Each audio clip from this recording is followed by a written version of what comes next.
Mystic vibration numerology బాధాకరమైన విషయం చెప్పడానికి నాకు కూడా బాధగానే ఉంది. చెప్పాలి, చెప్పకూడనివి చెప్పకూడదు, చెప్పాలి. ఒక నక్షత్రం, ఇందులో 4వ పాదంలో పుట్టిన శిశువుకి గండం ఉంటుంది. గండం ఎప్పటి నుంచి ఎప్పటి వరకు? పుట్టిన 1వ రోజు నుంచి 7వ సంవత్సరము తాలూకు చివరి రోజు వరకు.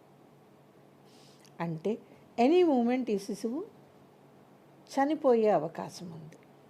సెకండ్ పాయింట్ అండి, ఒకవేళ గతి తప్పి ఆయుష్ బ్రహ్మాండంగా ఉండి నక్షత్ర లక్షణం తప్పైపోయి పొరపాటును చూసి, అంటే సంధిలో పడితే ఆ నక్షత్రాన్ని ఈ నక్షత్రాన్ని లెక్కేసుకోకుండా చెప్పేసి పలానా నక్షత్రం 4వ పాదం అని చెప్పినప్పుడు లెక్కలు తారుమారైనప్పుడు ఈ పిల్లవాడి నక్షత్రం అది కాకపోయి ఉండి ఆ 4వ పాదంలో గండం లేకుండా ఉన్నట్లయితే 7 ఏళ్ళు కూడా బతికేసినట్లయితే తర్వాత కూడా బ్రతుకుతున్నట్లయితే అతనికి పెరిగే లక్షణాలు ఏమిటో చెప్పమంటారండి? గాలిలో మేడలు కట్టడం, అన్యాయంగా అవతల వాళ్ళ డబ్బును ఆశించటం, ఏమాత్రం నిజాయితీ లేని బతుకు బతికేసేయటం, ఎవడో రోడ్డు మీద సిగరెట్ సగం తాగి పడేసేస్తే అది కూడా తీసుకుని తాగేవాళ్ళు ఉన్న ఈ ప్రపంచంలో ఈ నక్షత్రం వాళ్ళు అలాగే ఉంటారు. ఏమాత్రం నిజాయితీ లేని లైఫ్ అండి. ఏమాత్రం నిజాయితీ లేనివాడు తల్లిదండ్రులను ఎలా చూస్తాడండి? చంపేయడు. ఏమాత్రం నిజాయితీ లేనివాడు రేపొద్దున వివాహం చేసుకుంటే భార్యని ఎందుకు చూస్తాడు? పిల్లల్ని ఎందుకు బాధ్యతగా చూస్తాడు? వదిలేయడా గాలికి? మనకి రైల్వే స్టేషన్లో అంతమంది అనాథ పిల్లలు కనపడుతున్నారే, ఎక్కడో ఈ నక్షత్రంలో పుట్టిన మహానుభావుల సంతానాలే వాళ్ళు అలాగే పెరుగుతున్నారు అంటే ఆ ఇన్ఫ్లుయెన్స్ వాళ్ళ మీద కూడా ఉంటుంది కదా. వాళ్ళు రేపొద్దున రెస్పాన్సిబుల్గా ఎలా ఉంటారండి? ఒక నక్షత్రం ఇంత పని చేస్తుందా? చేస్తోంది. అర్థమైంది కదా. ముందే చెప్పారనమాట, నక్షత్రం 4వ పాదంలో పుట్టిన శిశువుకి గండం. గండం అంటే అర్థం తెలుసా అండి? తప్పించుకోలేనిది, తప్పించబడనిది. ఎప్పుడు తప్పించబడుతుంది? మీరు నక్షత్రం లెక్క తప్పు చూసినప్పుడు, సంధిలో పడ్డప్పుడు అవతల నక్షత్రం తాలూకు మొదటి పాదం తాలూకు లక్షణాల్లో 50% పిల్లవాడికి ఉన్నాయనుకోండి, అప్పుడు ఈ గండం తప్పుతుంది. కానీ ఈ 50 లక్షణాలు వచ్చేస్తాయిగా. నిజాయితీ లేకపోవటం, ఎవరిని పట్టించుకోకపోవటం, క్యారెక్టర్ అనేది లేకపోవటం, ఇవి ఒక మనిషిని మర్డర్ చేయటం కంటే కూడా మహాదోషమైన లక్షణాలు. అసాసినేషన్ చాలా బెస్ట్ దీని మీద. ఓ మనిషిని నిమిషంలో చంపేస్తారు. వీళ్ళు పుట్టి ఎదుగుతున్న ప్రతి నిమిషం సొసైటీని చంపేస్తూ ఉంటారు. సో బీ కేర్ఫుల్ అండి. నక్షత్రం గౌరవిస్తానండి. నక్షత్రం ఏమిటి సైన్స్ పరంగా నేను ఇష్టపడతాను. కానీ మనకి అస్ట్రాలజీలో చెప్పినట్లుగా ఇన్ని అవలక్షణాలు ఉన్నప్పుడు నక్షత్రం పేరు ఎందుకు పెట్టుకోమంటున్నారు? ఇప్పుడు వచ్చిన కొత్త సిద్ధాంతం ఏమిటో తెలుసా అండి?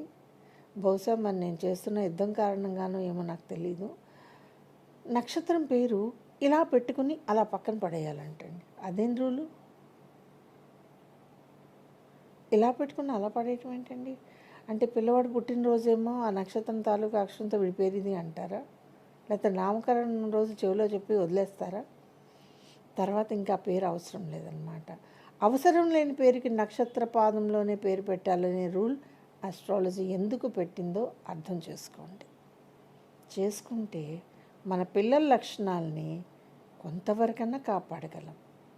మీ ఫ్యామిలీ ఎలా ఉంటుందో, పేరెంట్స్ ఎలా ఉంటారో, మీ చుట్టుపక్కల ఉన్న సొసైటీ ఎలా ఉంటుందో, అట్మాస్ఫియర్ ఎలా ఉంటుందో, ఇవన్నీ కూడా కౌంట్ లేకుండా బ్రహ్మాండమైన పేరు ఇచ్చే మా అబ్బాయిని కుబేరుని చేయండి, మా అబ్బాయినేమో ఆయన ఎవరండి బిల్ గేట్స్ అంతటి వాడిని చేయండి.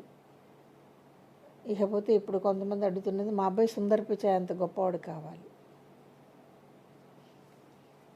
నేను ఒక్క విషయం చెప్తానండి, పుట్టేటప్పుడు ప్రతి వాళ్ళు సమానంగానే పుడతారు.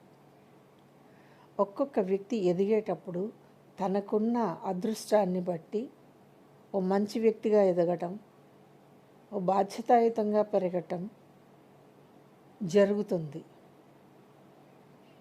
లేదనుకోండి మనం ఎక్కడ ఎలా పుట్టామో, ఎక్కడ ఎలా పెరిగామో ఖచ్చితంగా దాని ఎఫెక్ట్ అయితే ఉంటుంది. ఇంట్లో తల్లిదండ్రుల్లో ఎవరైనా ఒకళ్ళు ఫౌల్ లాంగ్వేజ్ మాట్లాడుతుంటే పిల్లలు అది నేర్చుకుంటారు. ఇక్కడ దోషి ఎవరో తెలుసా అండి? తండ్రి లేదా తల్లి. సో మనం నెక్స్ట్ జనరేషన్ని పెంచడానికి రెడీ అయినప్పుడు అన్నిటినీ ఆలోచించండి. బాధ్యతగా పెంచగలం అనుకుంటేనే పిల్లల్ని ప్రపంచంలోకి తెండి.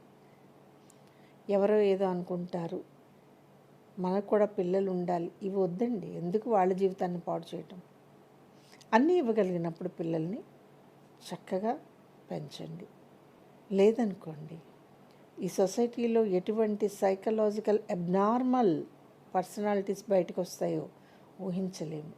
ఇప్పటిదాకా మనము అమెరికాలో అలా జరిగిందంట, లండన్లో ఇలా జరిగిందంట అంటున్నాం.